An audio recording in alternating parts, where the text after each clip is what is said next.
Hello everybody, wherever you're watching us from. My name is Hira Maina, aka Kamunja. This is Kamunja Show. Thank you for always supporting this channel. I always tell you that this is a platform that God has given us so that we can be able to interact, to inspire, and of course educate the society.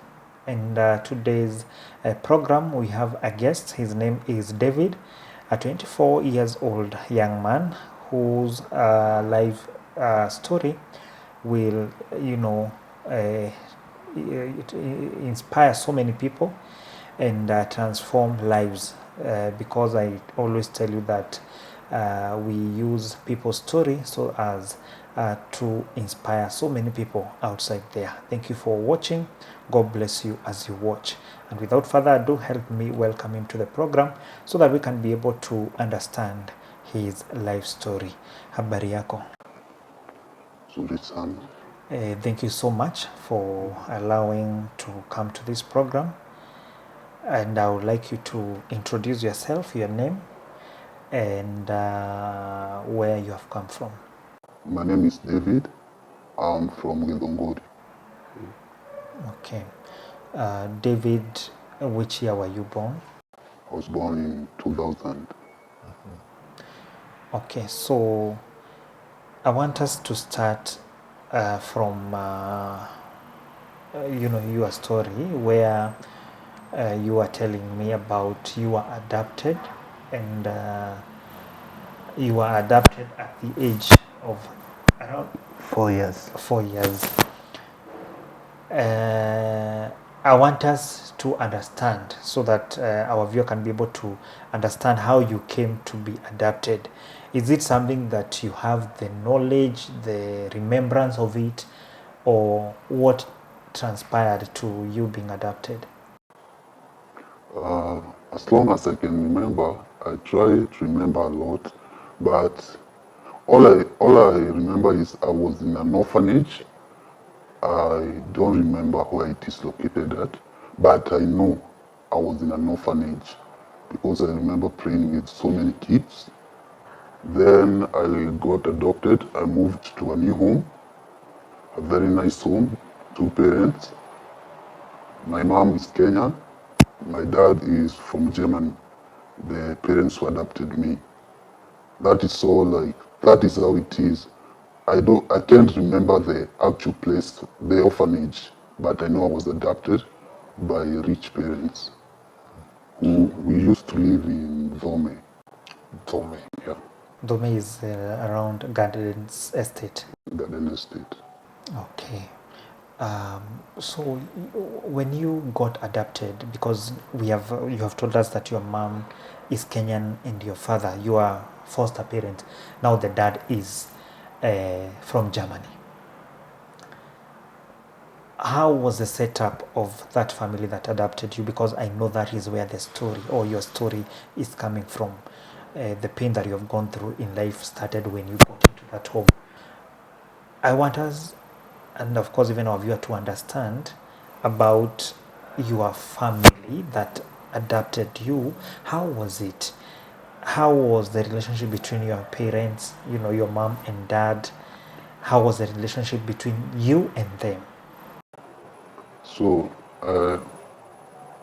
when parents adopt, the first thing when you get there, you know they don't have another child.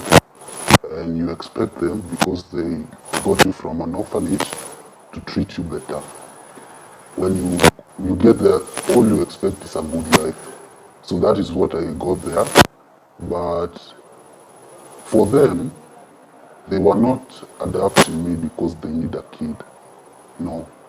They were adopting me because they needed someone to involve in their sexual activities. Because I got there when I was 4 years old, and when I was around 5, strange things started happening, like romancing, touchy stuff. Like my dad could spank me, and the kind of spanking, it is not that you cannot play like that with your child.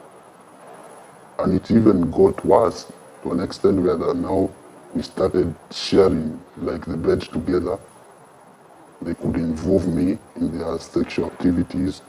They're just there, they're touching you, they're inserting fingers. Things were happening, and it took a very, very long time happening.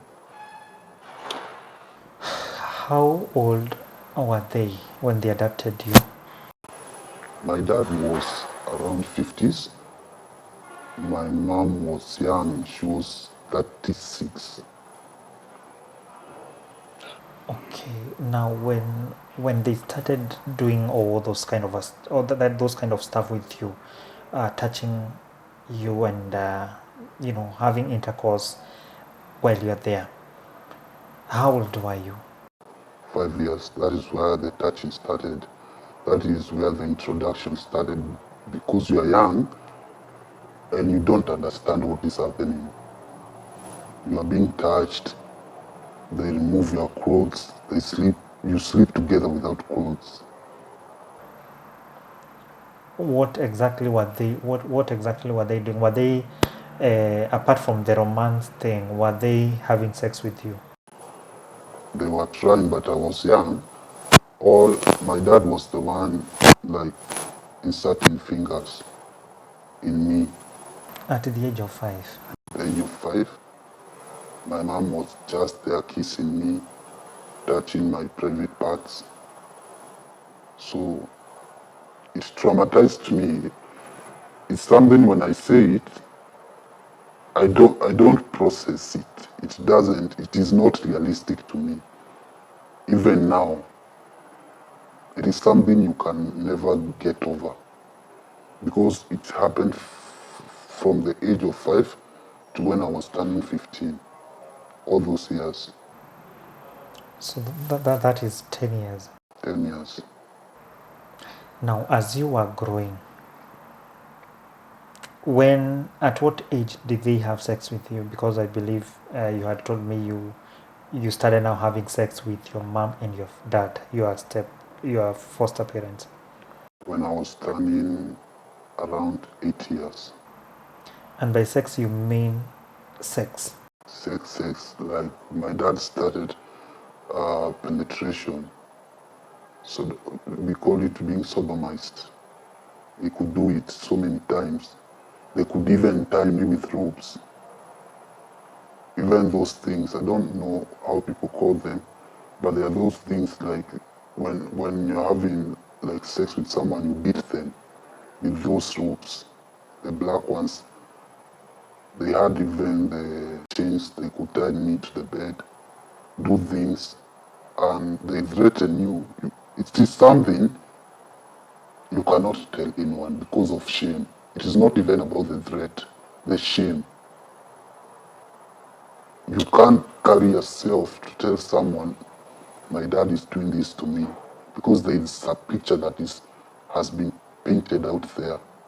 Because we could go out as a family, we could go to fun events, play with other kids, but when I get home, we are not a family, we are sex partners.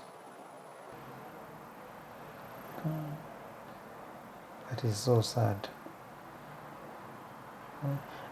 So were you having sex now with your mom? Yes, Like penetration now? yes. We have done it so many times, so many times,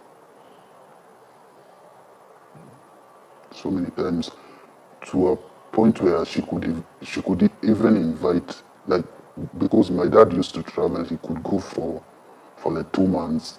My mom could invite another man, and they do the same to me, a different man, because my mom used to, sorry to say this, but she used to sleep with so many people when my dad is gone.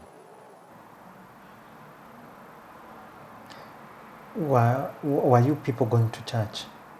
No, I'm trying to imagine what kind of life is that.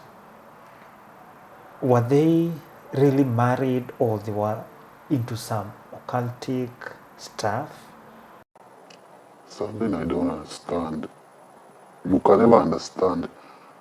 I think it's the culture.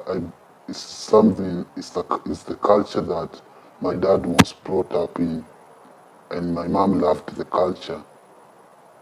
So they were introducing me to something that is not yet here. But right now, those things are happening to so many people. Okay. So you told us that it has happened for 10 years. For 10 years. In those 10 years, were you not feeling like you are supposed to talk to someone about it? I was feeling like I wanted to, but I couldn't bring myself to say the words. Do you know how it is hard? At least now I'm old, I can speak about it. But when you're that age, I tell you, there's a way. You know, when you go to these rich people's estates, people live there because like they compete image. We look this way, we dress this way, our child is better than yours. You are protecting something that people see, for who people see who, like you cannot say those words. People won't believe you. You come from a good home, you people have cars, you go to shop to big places. How can you be saying that?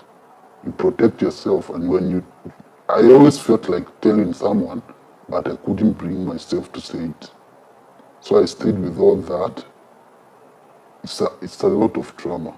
Okay. So now, what triggered you to get out of that place?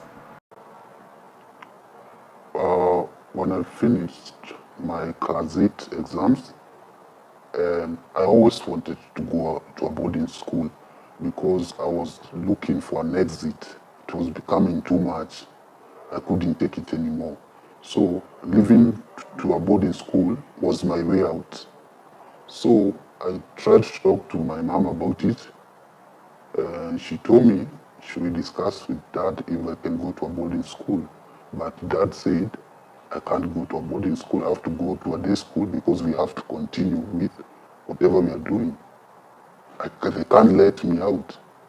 And the thing is, when you try to threaten them, they tell you, do you know we are not your parents? You have given you a good life. When it's Chokora, you could be out there.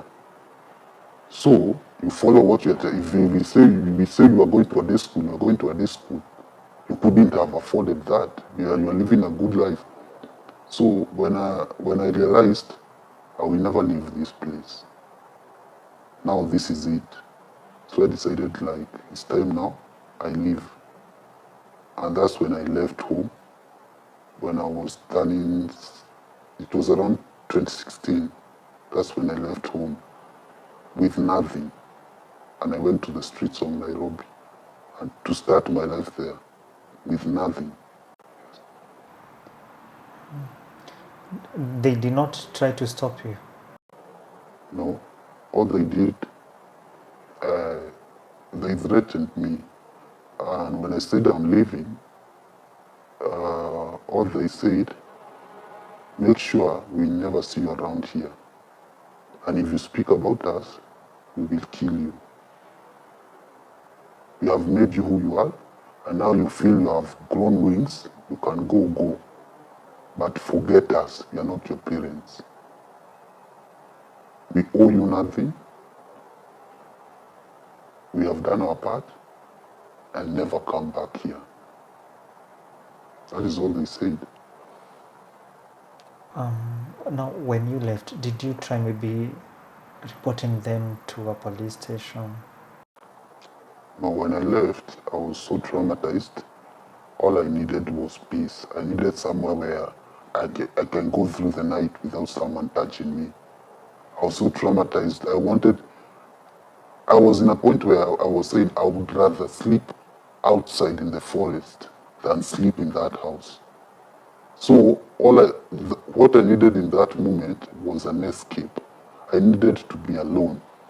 Yeah, so I never thought of it, and also I was threatened. My dad is a rich man. Yeah. So, how was life now in the street? When I moved to the streets, I moved to a place called Marigiti. That is where I've lived under the bridge. I've made friends in the streets. I was in the streets for 4 years, from 2016 to 2020. And I met this friend of mine that told me he had a shosho in Githunguri. And told me juu street imekuwa ngumu sana. When COVID came, vitu ziliharibika sana. So the guy told me, you can go to my church tuishi huko, and we moved to Githunguri. Okay, so is it the same place that you're staying right now? This is the same place. And I don't know, I told you before we started the program, and I forgot to mention it because it's something I don't speak about most times. When I left home, I was HIV positive. And I know because nikikuja kujijua, nilijijua nikikunywa hizo dawa. I was under medication when now you can know things when you come to age. So I'm very sure when they adopted me, I wasn't HIV positive because there is no way they can adapt a HIV positive kid to have sex with. So automatically, they infected me, and I've been under medication for all these years. Are they taking medication? Yes. They infected me with HIV, and when I left home, I had it. Okay. So,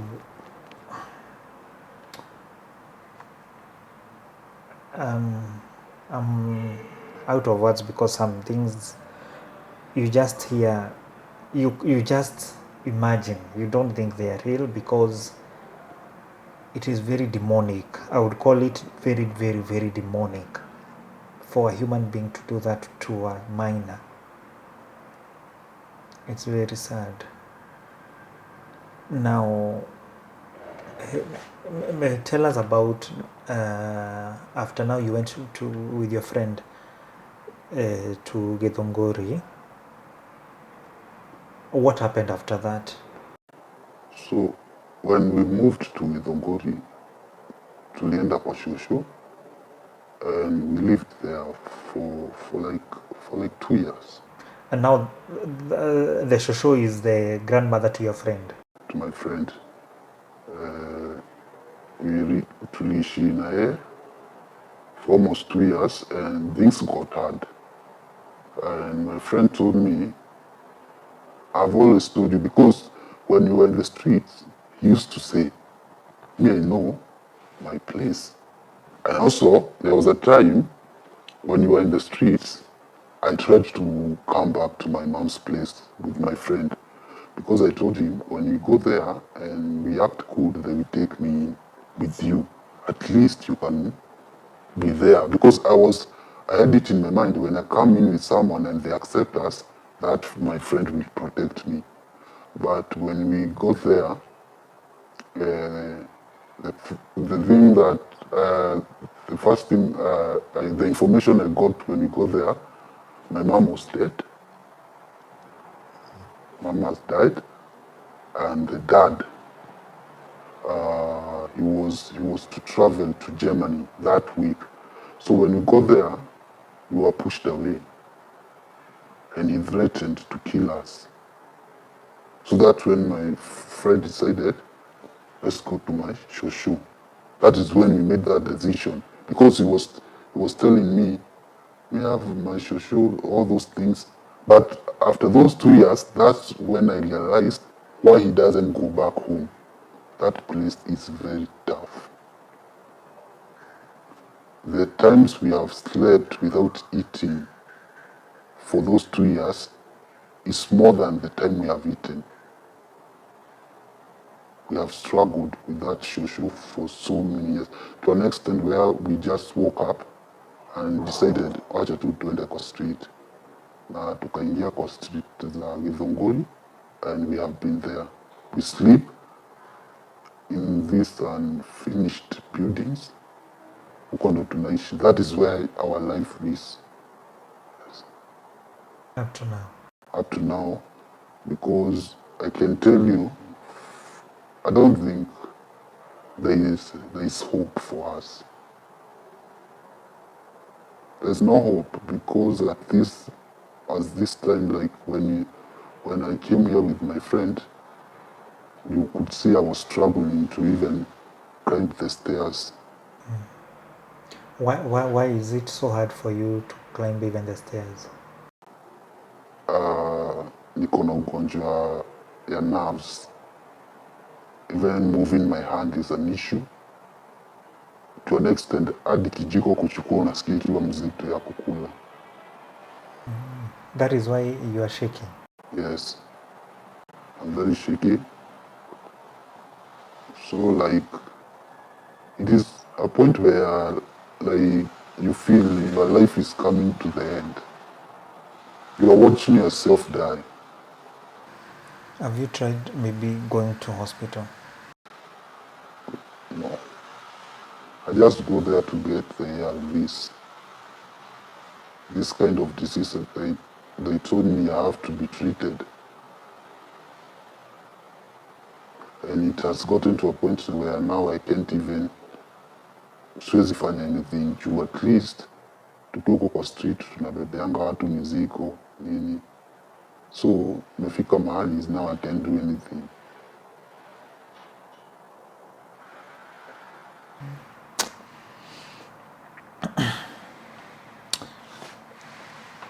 Do you sometimes feel or regret being adopted? I think wangeniacha hapo, it could have been better, because most of the times when I'm alone, I think of it, what if I was never adopted? Ningekuwa wapi kwa life? You see, when like you make a mistake and you are like, what if singefanya? So I feel like they ruined my life. And so many people are going through that. So many kids are being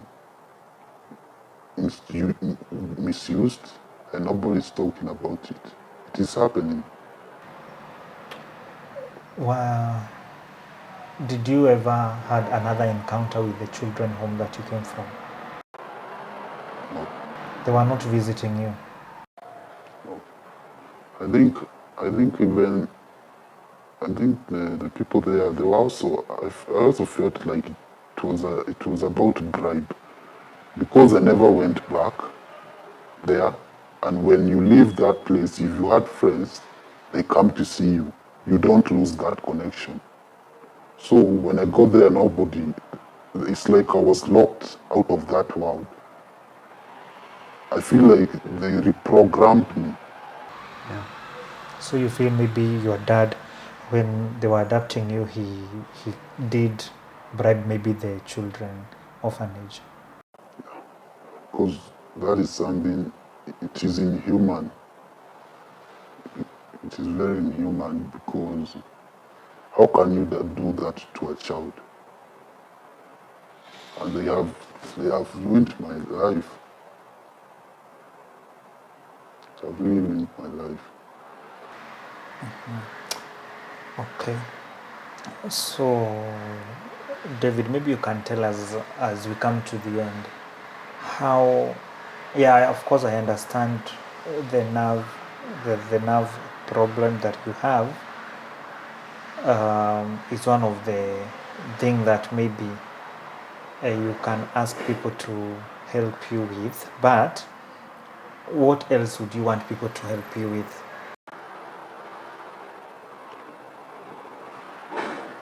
You see, me and my friend, you can see us the way we are. We might look stupid, we might look useless, Like, even when we came here, I could see how the people are looking at us. We look like people who got nothing to offer. But we have ideas. Like, in Githongori, because I know Githongori, the place I come from, where we stay, people are building. That place is picking up. And I was even telling my friend the idea, because when we got information about you, someone told us, go to Hiram, he will help you. Talk to him, and we reached out to you. My friend alitusaidia sana kukupata, and that place, Githongori, people are building. Na nikiangalia watu wanaendea like the cement, wanaendea mbali sana hizo vitu za kujenga. So I was telling my friend, imagine if people are there to help us, we go there and the show ikuwe successful, watu waitikie kutusaidia, tunaweza anza kahardware ketu kadogo. And the way people know us there, I know they will support us. We have always had that idea, but tuna feeling ni like tunaonanga hii kitu tukifanya watu watatukuja, because they know us, we have been there and we have been good to the society. We don't rob people, we are just homeless. So tunaona tukianza kama ka hardware, tukuwe tuna supply, tununue hata kama motorbike. It's a good start, because people are like, I always feel like it is not the end, but I don't know how I will continue. You have hope, you have a vision, but you don't know how you get to the other side. So I feel like if people can help us tupate tu hiyo funding, tuanze tuka hardware ketu, trust me, tutapick, and I believe God will do it for us. Sioni kama tutarudi chini. That thing will work. It is something that I feel it will work for us, and that is the idea we have. Na hatujaona mtu amefikiria kitu kama hiyo. So that is our thing. That is the only help I can ask from people because of my situation, apart from the medication, because I also nahitaji hii ni ya nerves iishe. When I get better, staki nirudi hapa kusumbua Wakenya tena. I want, like, when I get better, at least we have a house, hata kama ni kamabati, hata kama tutaanza anyway, hata kama ni ka single room, at least kuna mahali tunaamka kwenda, si kukuja kuombaomba watu. And with that kind of effort, Mungu ataona tu na ataipanua. You have to start from somewhere. Okay, so have you maybe had a discussion of the budget of starting that kind of a business? We haven't, hatujafanya hiyo hesabu, but I can tell you, because I go around, tunazungukanga sana tukiangalia the kind of business, na unauliza mtu, hii ulianza na pesa ngapi? Nakwambia, for you to start this, so I think 50,000, 50, 60, it can work for a start. Ile tu ya kuanzisha, juu pia kuna hiyo kurent, na pia tujisaidie tupate, hata we don't need that flash lifestyle. Hata kama ni nyumba ya mabati, we are okay with it. The only issue I have ni place ya kuamuka kwenda, because you can see my body is like dying, so sina hiyo energy ya kushinda. So when you have like 50,000, we can start that business. If the people will be more supportive, hata tunaweza nunua kama motorbike second hand, because the people that wanaleta simiti huko wanaletanga na motorbike, and for you to compete with them, lazima pia wewe uko una deliver. Huwezi mtu ati yeye analetewa na motorbike na wewe umpelekei, ataitisha tu huko. That is the kind of ideas we have. Tunahitaji tu, unaona, tunahitaji tu hiyo mtu atatusukuma, and then that is it. That is what we need. Okay. Okay. So all we can plead with people is to come up, team up, and help you guys. And I know that God will bless you. So, our viewer, thank you so much for watching. I can only plead with you if you can be able and willing to touch and transform the life of David, and of course, even the friend.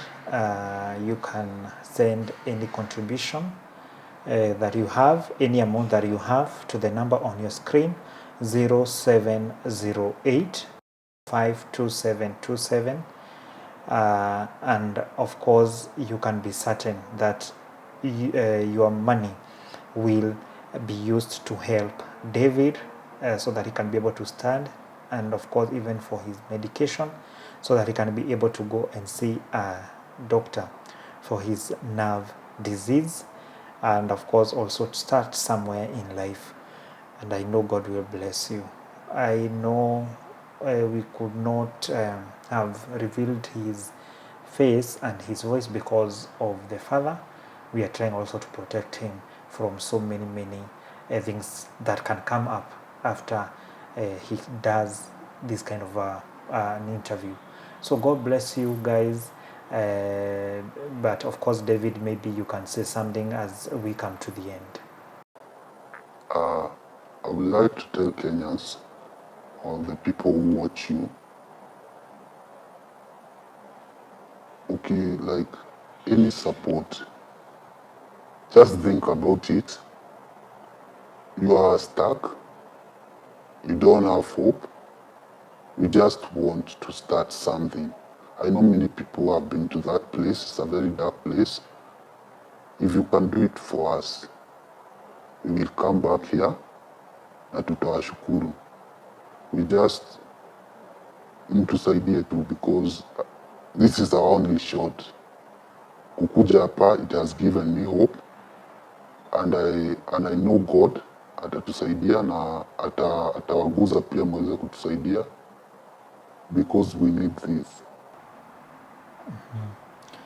Amen. Thank you so much, and I know God will use this platform to transform your life and that of your friend. God bless you for coming to the program, and of course, even you, our viewer, wherever you're watching us from, God bless you. And all I can say is, it is always good to check, you know, on someone, because you never know what they might be going through. Thank you so much. God bless you till next time. Bye bye.